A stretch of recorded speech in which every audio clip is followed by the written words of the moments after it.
Bulatan, kalau ada bentuk macam ini, inilah roket namanya. Jadi, perasan tak dekat sini satu, sini ada dua.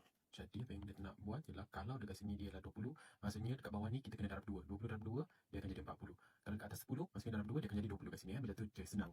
Nah, benda yang kedua yang kita tahu ialah segitiga. Segitiga bila sini tambah dengan sini, tambah dengan sini, dia akan jadi 180. Tapi, bila segitiga itu sini dan sini sama panjang, maksudnya sini kena sama. Contoh, kalau sini 20, sini pun 20. Bawah ni kena sama. Kalau dekat tepi dia sama panjang, ini kita namakan dia sebagai segitiga sama kaki.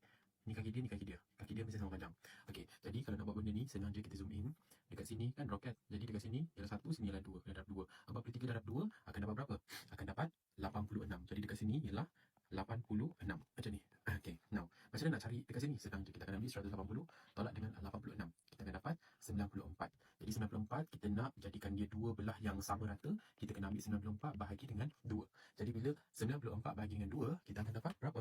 94 bahagi dengan 2, kita akan dapat 47. Jadi maksudnya X dekat sini 47 dan 47 dekat sini juga. Okey. Jadi jawapan dia X ialah 47. Settle.